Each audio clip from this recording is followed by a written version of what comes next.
Looks like everybody, all the participants are in, and we'll be able to get started. Welcome, everybody. My name is Ellen Cooper. I'm co-chair of the Grants Committee of the Baltimore Women's Giving Circle, and I'm so excited to introduce today our new application.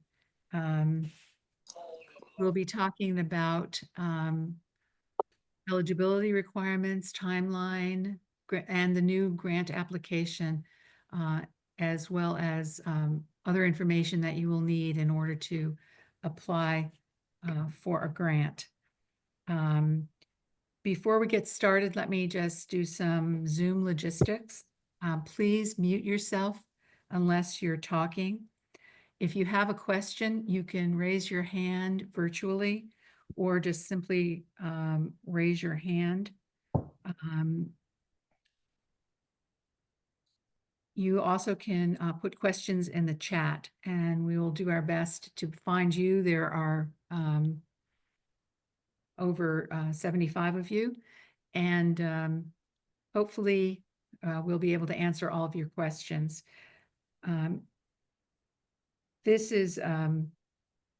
This new application has new questions, different approach to financial information, different approach to operational versus project funding, and we will tell you all about it.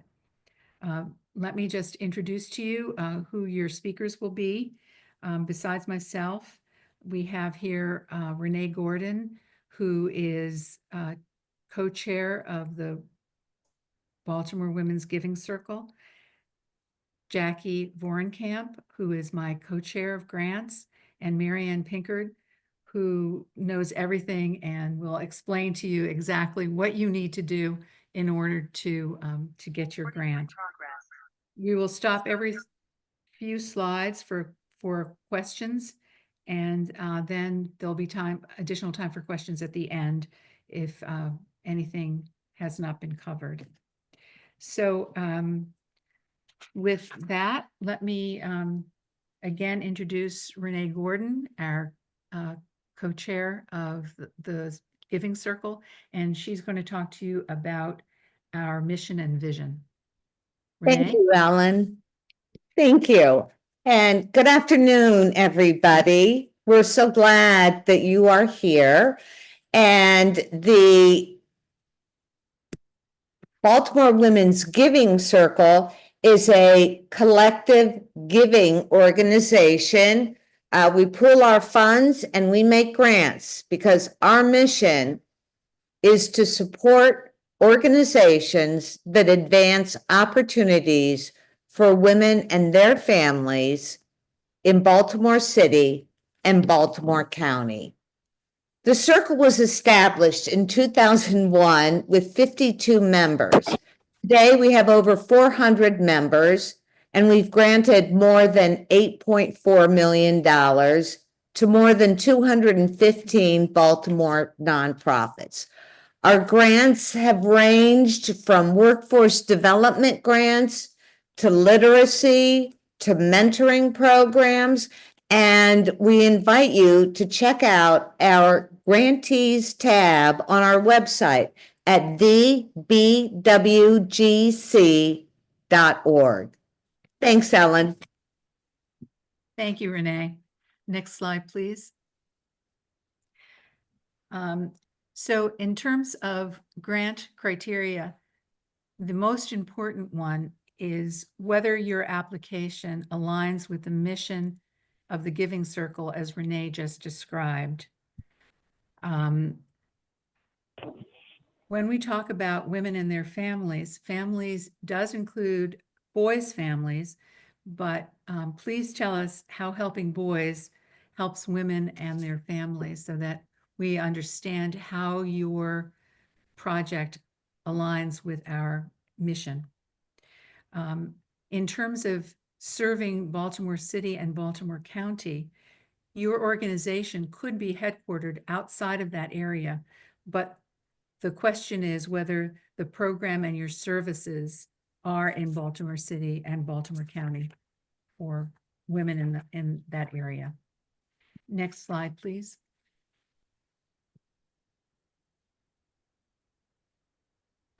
You must be a 501c3 or have a fiscal sponsor, that is, and you may be a local chapter of a state or national organization.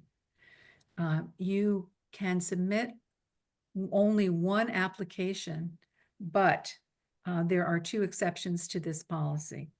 And that is large umbrella organizations like universities that have multiple independent, discrete entities, each of which operates under separate executive leadership, like a school or an agency. Any of those independent, discrete entities within the umbrella organization may submit a grant proposal in the same year.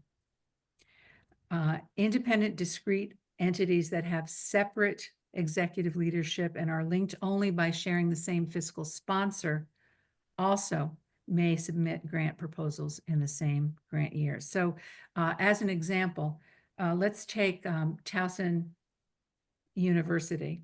They may have multiple programs and say they have one for tutoring and mentoring first-time college students. Another program might promote STEM education for high school juniors and seniors in targeted Baltimore City high schools. Both of those separate programs could submit an application in the same year. A fiscal sponsor, if you're not aware, is a nonprofit that lends its 501c3 to its sponsored organizations. An example of this would be Fusion Partnership, which provides organizational support and resources to community leaders who want to develop just and caring communities. Next slide, please. Not all of your expenses are eligible for funding. There is a list here of expenses that we do not fund, like capital improvements, events, event tickets that are fundraising events, annual drives, political activities, and this one is particularly important. Projects requiring adherence to or acceptance of a particular religious belief or requiring participation in a religious service or project. We often fund organizations that are themselves affiliated with a particular religion, and that is not disqualifying. But the program we fund may not require its clients to be of a certain religion or to participate in religious activities. Next slide, please. We award grants up to $25,000. That's the maximum grant size. If you're requesting project funding and your project doesn't require $25,000, you should request the amount you actually need. But asking for less than $25,000 is not an advantage.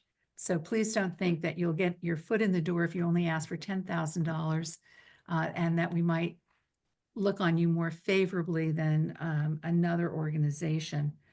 Our decisions are based on the substance of the applications, factors like, as I said, alignment with the BWGC's mission and the impact that your program makes on the community, not on the amount that you request. Next slide, please. Does anybody have any questions at this point? I'm just going to look in the chat. Well, I did have a question if I could ask it. Yes. Yeah. Please Hi, go ahead. my name is Omar Tabishi. I'm with Leftover Love, we're a food rescue organization. We just incorporated this year. And so when I was reading about the application, it said that we are required to submit a 990. So we're going to have our 990 once we complete our first fiscal year, which is this year, 2024. I know that the grant is due in December, but we would only have our 990 in January once we complete 2024. Is there any way we could submit it afterwards, just that last piece of that grant application? Yes. Yes, I think that would be fine. Okay. So, just a technical point, when you get to where it says submit your 990, Yep. it won't let you go past that question without submitting something. So if you can just submit a statement, just like you just Yeah. made, as to why you won't have it until later. Sure. Sure. The team will contact you then and ask you, we'll probably give you to February to say, can you please send us the 990? And then you can send it directly to the team. Sure. Perfect. That sounds like a plan. Yeah, I mean, we're gonna get it right in January. We're also the 990 and the postcard. We're under 50,000, so it's gonna be pretty simple. Yeah. That's great. Thank you. I'm seeing a lot of greetings in the chat, but I don't see any questions. Okay. If there are no questions, we will I just move unplugged on this and the whole thing went down. to Jackie and the grant application timeline.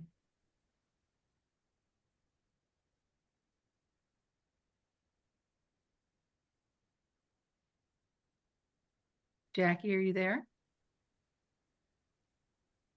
I had a question in the chat, but you Okay, might have missed yes. it. Unmuted. Okay, let me start again. I'm sorry. Hello, I think everyone. Can you I hear think me s- now? Yes, we can hear you now, but I think somebody did have a question. Oh, yes. I had a question in the chat, but I might have missed it. Is there a cap?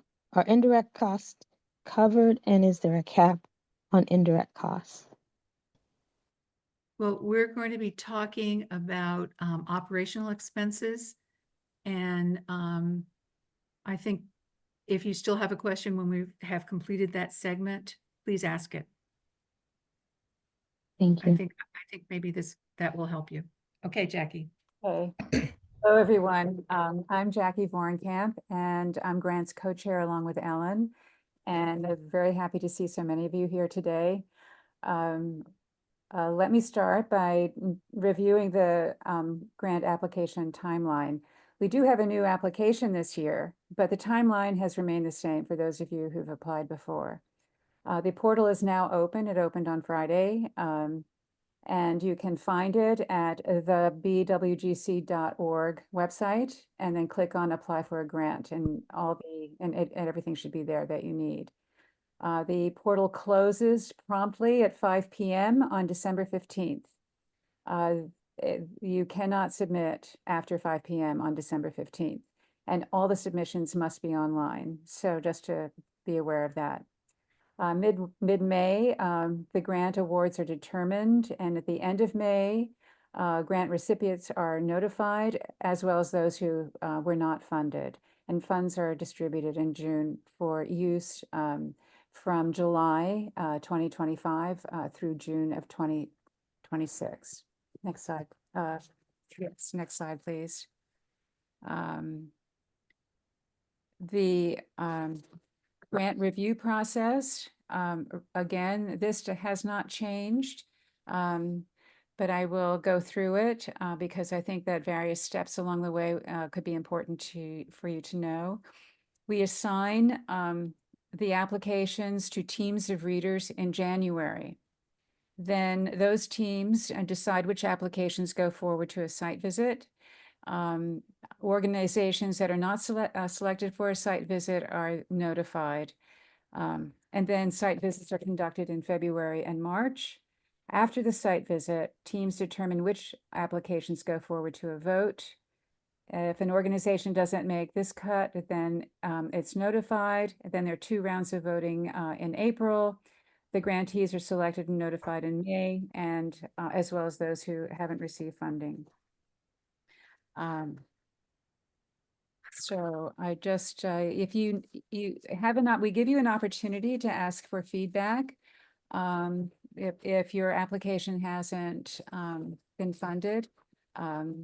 So if you ask for it, we will do our best to let you know why.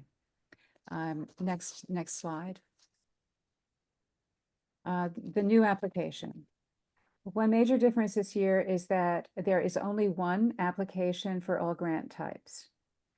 And we hope that you will find this process to be cleaner and sharper and less redundant and easier and quicker. We'd love it if you would tell us what your experience was using it after you have, so that we can see how close we came to realizing these goals. We've put more emphasis on the narrative section, where we read about who you are, what your story is, and your plans. And we've introduced more clarity in the financial section. We no longer ask for a number of documents that we used to, such as your board of directors, or testimonials, or other supporting documents. There's really no longer any place for you to upload those. The new application is divided into 5 parts. Next slide, please. The first part is the organization's information. Here we ask for contact information, some basic demographics, and we give you the opportunity to introduce yourselves and the purpose of your application. Your mission and a brief organization history are important to us, because we're looking for nonprofits whose mission or work aligns with ours, and it helps us to orient us to your organization.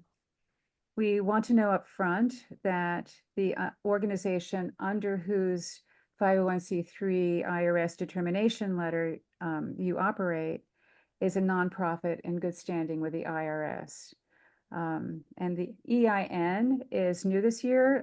We use it to look up the holder of the determination letter in IRS Publication 78.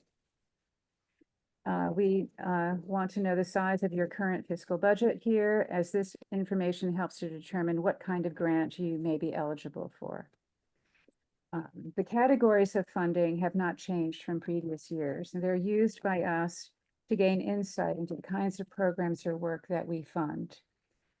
Marianne Pinkard will go into more detail about these categories later on. And this year, we've more clearly differentiated between the applicant and the holder of the 501c3 determination letter. The applicant is the organization that will be providing the services for which you are requesting funds. And it may or may not be the same organization that holds the IRS determination letter. We indicate in the application and in the application guide which entity we're addressing. So be sure to note that when you're filling out the questions regarding finances and your nonprofit status. Next slide, please. So to reiterate what Ellen said, we award grants up to $25,000. And there is no penalty and no advantage for applying for less. So you should apply for what you need. There are, in this part 2, you'll be indicating to us what kind of funding you're applying for. And there are 2 general different funds. There's the unrestricted general operating fund and the new or continuing project fund.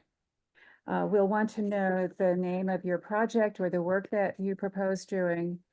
And we would like to, we'll go into more detail about the funding types and so on. And we would like to have a summary of your request. Next page, slide, excuse me. Okay, so how to choose which grant type is suitable for you. As I just said, there are 2 different kinds. You would choose unrestricted general operating funding if what you want to do is maintain or expand current basic program services, or if you want to expand basic services to a different age group or population of women. You would choose new or continuing project funding to launch a new service or a program that you've never offered before, or to launch a new program aimed at serving women when your organization's mission serves the population at large. Or you could use it to experiment with an innovative service or a new initiative. Unrestricted operating funding is the most flexible in terms of its use, and perhaps more suitable for smaller organizations. And literally, you can use this money for just about anything, you know, other than, as Ellen said, there are some ways in which you can't use the funds, but as long as you're staying away from them, then you have a great deal of freedom with general operating funds. And new or continuing funds, just to say, there's no penalty or disadvantage to choosing one kind of funding over another. Just choose the type that suits your needs better. Okay, next slide. The difference between general operating and project expenses. Operating expenses are required to keep an organization in operation, such as rent or mortgage, payroll, office supplies, insurance and utilities, or repairs and maintenance, as long as they keep an asset in working condition. You can use it to purchase equipment if the items purchased last a relatively short time and have no residual value. And examples of equipment that would not be eligible would be large appliances such as stoves or refrigerators, because they do have residual value. So just to give you a sense, whereas easel stands or countertop equipment, that sort of thing, would be eligible. Project expenses must directly benefit the program's clients. That would include salaries of project staff, supplies, equipment, and materials required for the project that you want to fund. Indirect administrative expenses are not eligible under this category. Okay, next slide, please. It's important to note that organizations with budgets of 5 million or more may apply only for new or continuing project funds. So if an organization has with this large of a budget does apply for unrestricted operating funds, then that application will be considered ineligible. Okay, next slide, please. Part 3 is the applicant narrative, and this is where you get to tell us your story. There are 4 questions that we ask in the applicant narrative section. They are, as you see on this slide, what community issue does your organization or project address, and how do you propose to address it? The second question, how do you know that your work is making a difference? And how does your organization's leadership engage women and their families in its work? And what else would you like to tell us? We also want to know how you would use a grant from the Baltimore Women's Giving Circle to further your work. Regarding how you know that your work is making a difference, we're looking for whatever it is that you use to make, to know that. I mean, if you have data, if you track if you track data, if you have surveys or anecdotes, whatever it is that your organization uses to know that your work is being effective, then that's what we're interested in knowing. How does your organization's leadership engage women and their families in its work? Well, we ask this question because we believe that those who are closest to the problem are also the ones most likely to know the solutions to those problems or issues or challenges. And so while it's not a prerequisite for you to engage women and their families in your leadership or organization or in your work, it is something that is of interest to us. So there's no down, if you don't do that, it's all right. But we're just interested to know if you do. And then if we haven't thought to ask you something that you think is important to tell us, then the 4th question gives you an opportunity to tell us what that is. Okay, next slide, please. Well, here, part 4, the financial information. So I think it probably bears repeating. The application distinguishes the applicant from the organization holding the IRS 501c3 determination letter. The applicant is the organization that will provide services to women and their families in Baltimore City and Baltimore County. and the organization holding the IRS determination letter may be the applicant or its fiscal sponsor or the state or national organization of which the applicant is a chapter. It's important to keep these two distinctions in mind when you're filling out the financial questions, because we want to make sure that you're applying supplying the correct information for the correct organization. So we will indicate in the application what we're looking for, information from the applicant or information from the organization holding the determination letter. Next slide, please. Required attachments. So the organization holding the determination letter is required to submit 2 documents. The first one is the IRS 501c3 determination letter, and the second one is the most recent audited financial statement. Now, if your organization or your sponsor does not have a recent, or it doesn't have an audit, then we will accept the most recently filed IRS Form 990. Okay, next slide, please.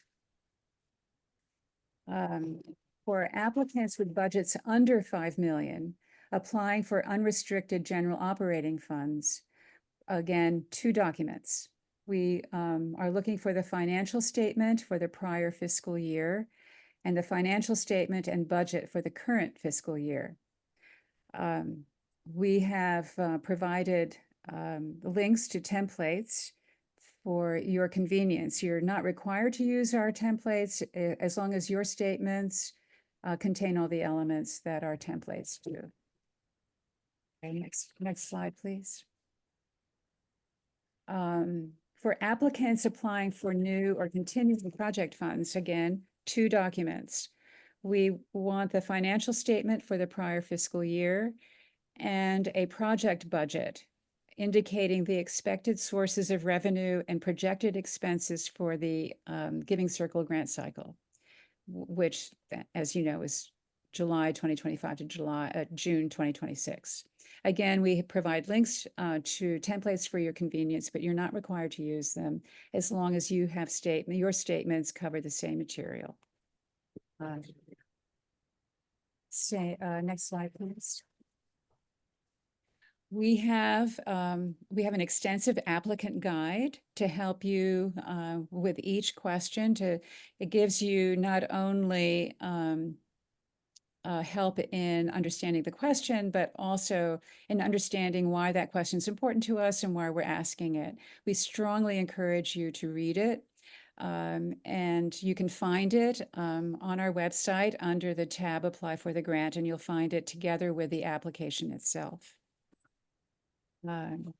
So our next slide, are there any questions?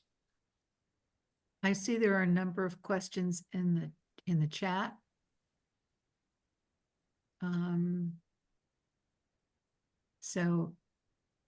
There's one about site visits. Good afternoon. Can you speak more to a site visit? What does it encompass, especially for one who doesn't have a site yet?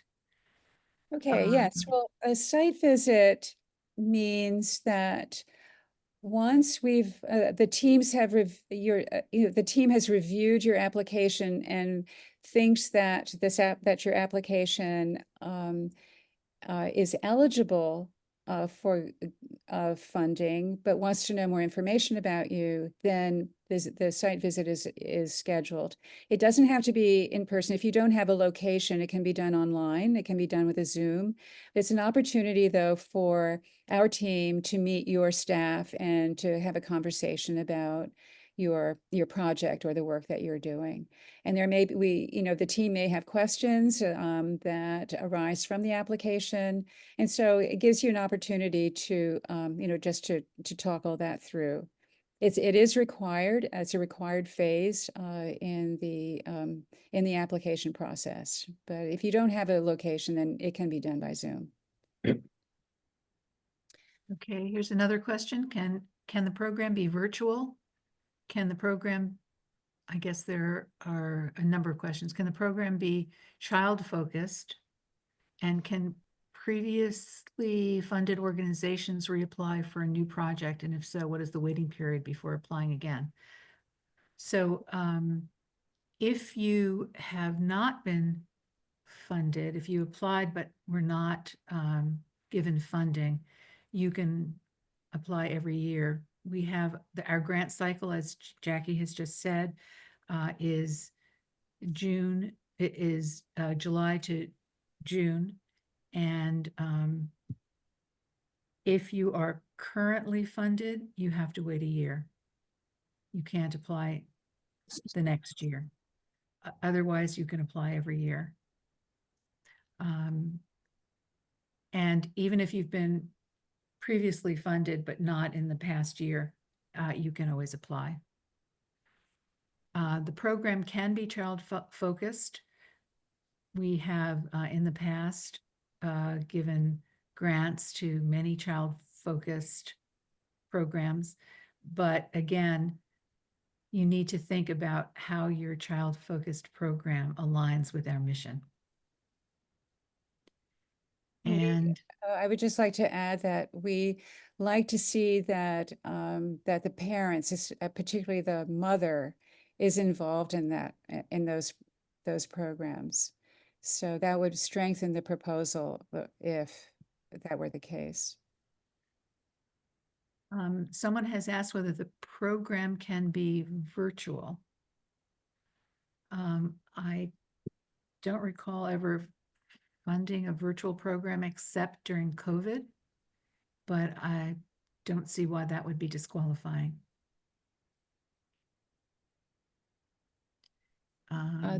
There's a note here that says our 501c3 does not require a Form 990.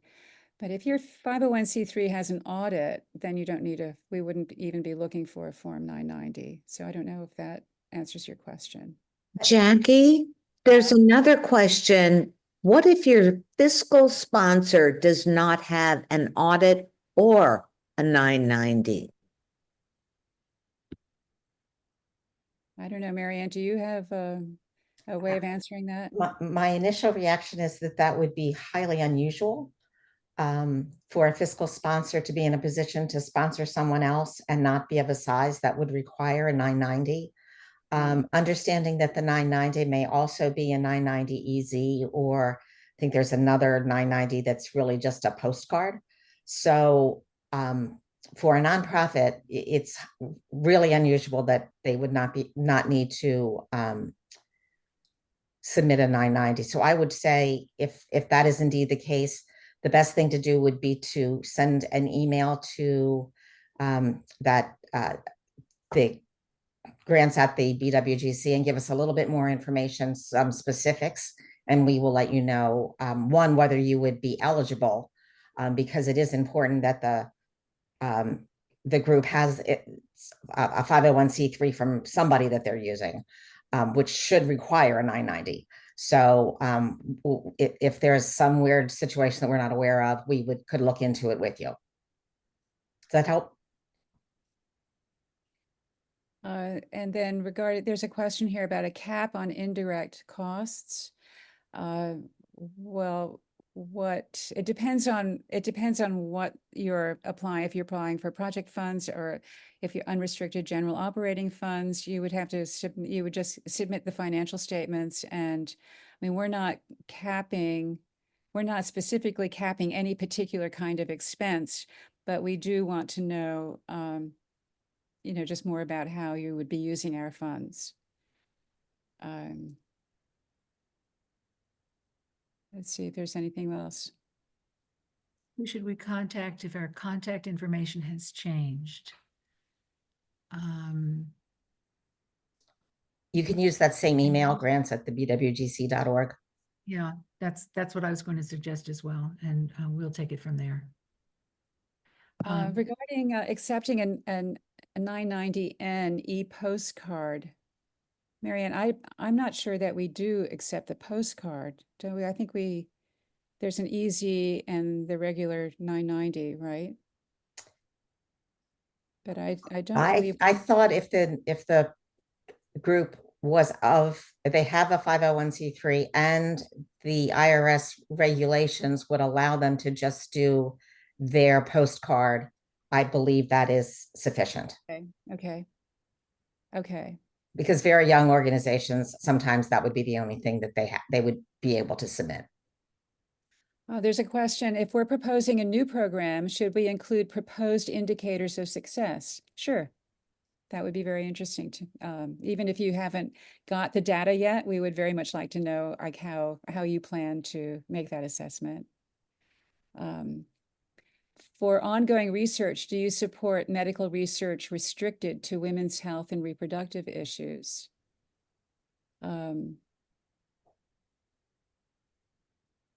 Yeah, I mean, I should think so. Women and their families. I think on the face of it, Ellen, wouldn't you say? Yes. Yeah. There's nothing disqualifying Nothing- about it. There there's doesn't nothing seem to be anything disqualifying. disqualifying about that. I am from a national office that has a Baltimore City program for which we would seek funding. The national office annual budget is more than 5 million, but the Baltimore City's annual budget is not. Can we apply for unrestricted funding?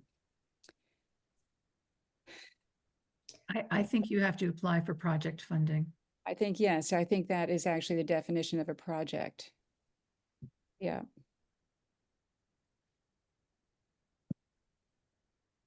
About how many organizations do you fund per year?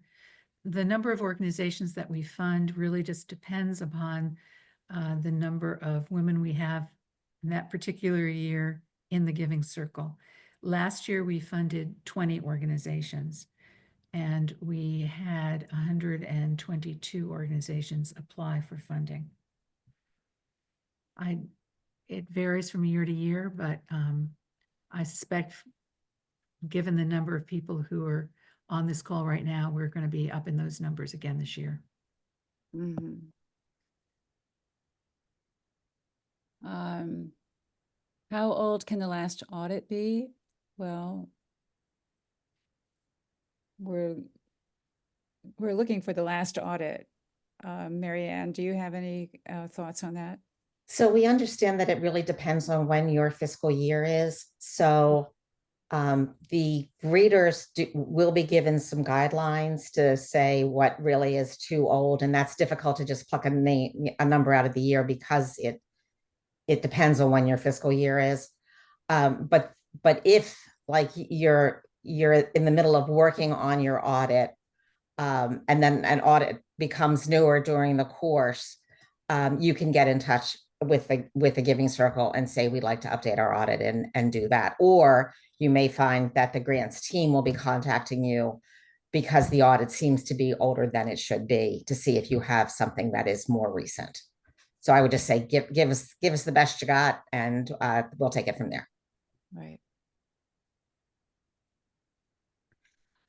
There is a question, churches do not have 990s and often do not have regular audits, but they do act as fiscal agents for programs. Would annual revenue expenses and statement of financial position be adequate?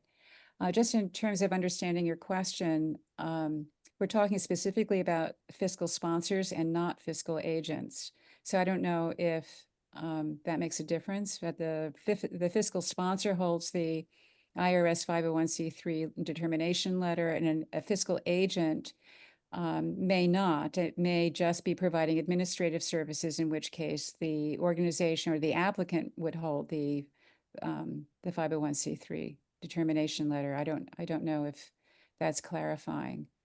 But I think that, Mary Ann already addressed the issue of being fiscally sponsored by a church, and that there needs to be some determination of, number one, their good standing with the IRS and the audit or the Form 990. And you can, again, contact us at that email address if you have specific questions. Knowing exactly the specifics, we can go on and figure out what you would need to do in that case. Right. I mean, we do want to be helpful. We also realize that we haven't envisioned every single scenario. So it is important to reach out to us, and then we will work with you to see if we can resolve any discrepancies or, other kinds of issues. Okay. Another question. Our program gives students in Baltimore City and Baltimore service learning credit through our educational program. Do we need to incorporate a component to include women? We do fund programs that are directed at the children in the families. We funded programs, sports-related programs for adolescents, as well as after-school programs and other academic programs for young women.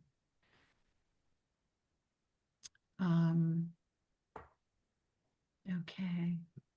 There's a note from someone: audits cost between 15 and 20K. We can only afford to do them every 5 years, but we do have an annual 990. Well, perfect. Then that's what you submit. That works. Slides will be available. If you're, everyone who's registered for this session will get a link to the slides and also to the recording. So we hope that will be helpful to you. And, here's a question: if we do not have a current audit, would you accept letters of support from referral and partner agencies? And I think the answer to that is no. But we would, if you have the Form 990, or, reach out to us and see, and we'll see if we can work something out. But we don't accept referrals and partner testimonials.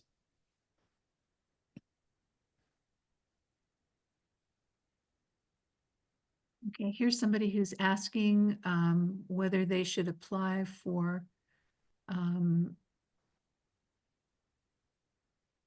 a program, an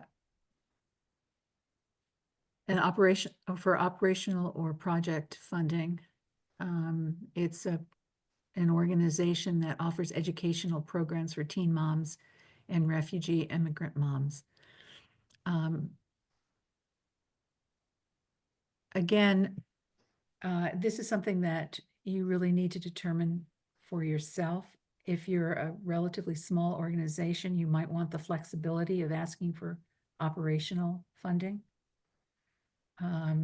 If you're larger, you may want project funding, but don't create a project just in order to apply for funding.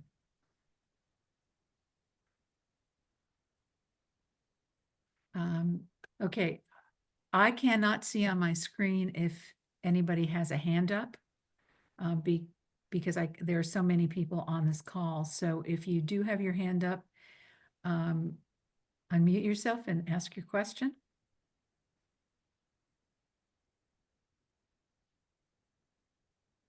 Okay, there being no further questions, we're going to turn the next part of this session over to Marianne Pinkard, who's going to go through the nuts and bolts of how to actually apply for the grant. Hi, everybody. First of all, I want to acknowledge that there are many people on this call who have been doing this for years and years, and you can go to any grant application website and navigate it without any problems. There are other people on this Zoom, though, or at least we hope there are other people on this Zoom who are just not as experienced as you are. Plus, the Giving Circle has a new website, and we have a new application this year. So everything looks just a little bit different than it has in the past.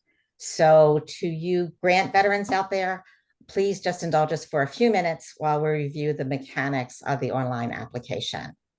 So as we've mentioned a number of times, what you need to do to get to the application is to go on the Giving Circle's website, the bwgc.org.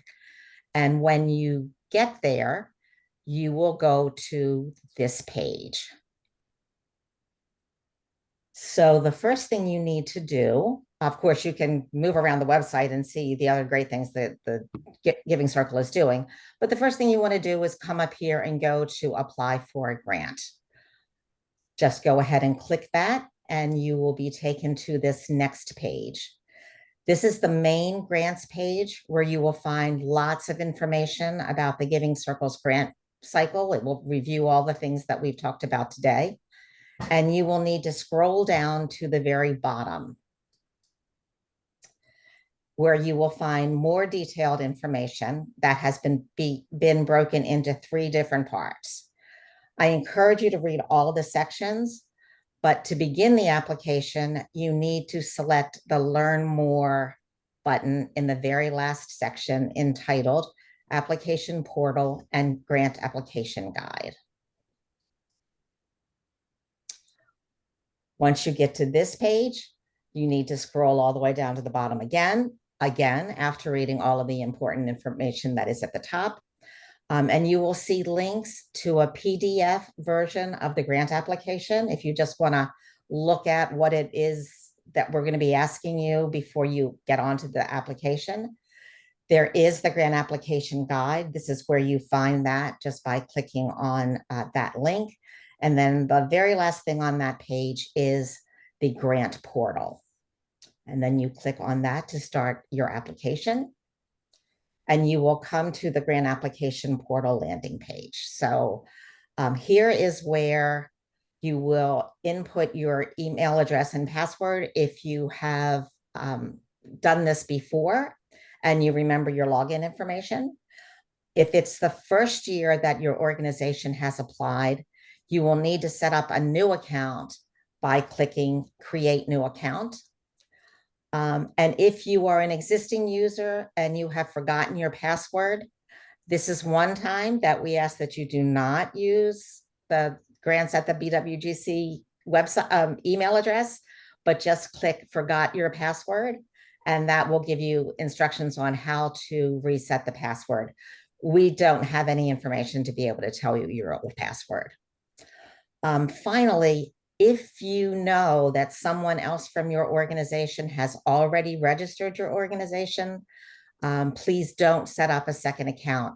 We realize this happens a lot of time where there's a new development director and the old development director left without leaving any information about the Giving Circles login process. So just contact us and we will get you set up and ready to go.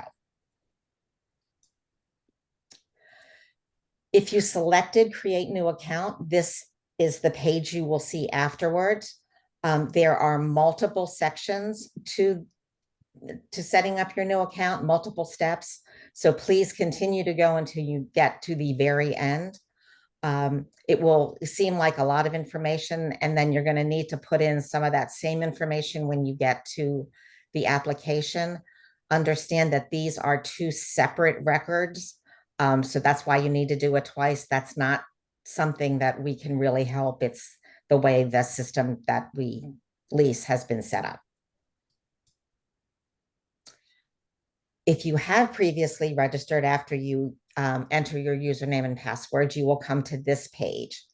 And here you need to click Apply, or Apply up there, I think also takes you to begin the application process. We'll take you now to the next page where you select the application. If you've applied in the last couple of years, there used to be 2 different applications here that you would be able to select. But since we have consolidated things into one application this year, there's only one place to click. And so you do the Apply right here, and that will take you to the next screen. This shows your contact information and your organization's information. If your organization's information does not appear to be correct, please contact us at the bwgc.org. This is one time we do want you to contact us so that we can correct it. You cannot correct your organization's information yourself. So you continue to scroll, and at the bottom of the page you were on, you'll come to the application. So you'll see the note that says, remember to scroll to the bottom to hit save before leaving this site. There is a chance that if that it will be saved automatically if, for example, you have to leave your computer idle too long, something's taken you away and you were away longer than you thought. There's a chance that it will save it for you. But for the most part, I would proactively save it every time you know you're leaving your computer, and that way you'll be sure that you'll be able to access it when you return. I have collapsed each of these sections here so that you can see the sections. When you open the application, you should see the questions for each section, just following right along. If you don't see questions, then just click that drop down arrow and you'll see the questions then. The first section called organization information, Jackie already went through the kinds of things that we're looking for there, just your basic demographic information with drop down boxes and short answers. The applicant narrative is the section where you will make your proposal for funding. And as we've noted before, there are questions within the application to guide you. You can also see the guide itself for additional information. We've talked about the financial information and the required attachments. When you're finished doing that, remember to save the application using that button at the very end. And then once you are satisfied with your application, you'll hit the submit application button. And you do that only when you are sure that everything is complete. After you have hit that button and submitted the application, you will no longer have access to it. This is the drop-down box for the categories of funding request that Jackie said I would give you a little bit more information of. This is where we ask you to select the one category that describes your project or your organization. We use these categories internally to track generally the types of grants that we make. It also helps us organize the grants a little bit better when we're sending out the recommendations to the voters. So believe me that we all understand that most projects and organizations cover a number of these categories. But please do your best to identify the one category listed that will fit your project the best.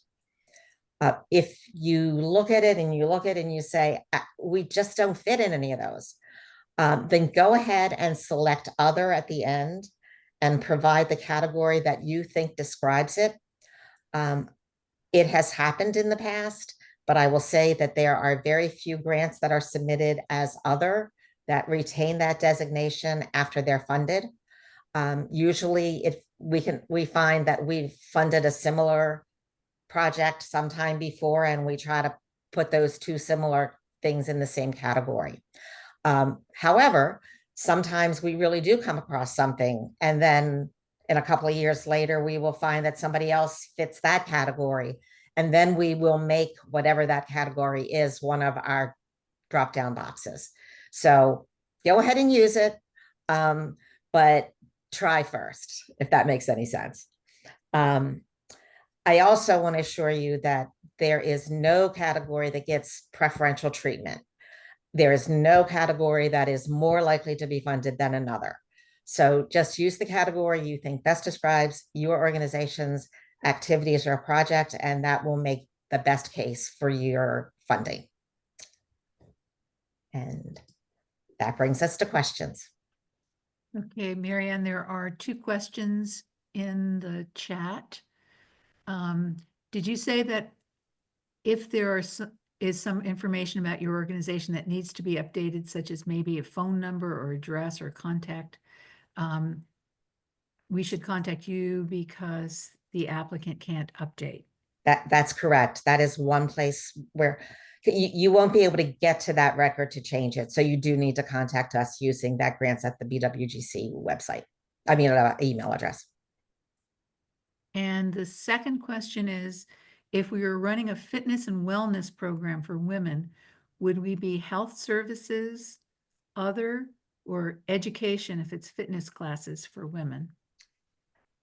I would think that health would be probably the best category. It really depends on what your most important outcomes. I mean, typically the kinds of programs that are funded under education are, oops, sorry about that, are more typical education programs, literacy, education programs for kids in school, that sort of thing. So I would think that health services would be the better fit there, but you know your program better.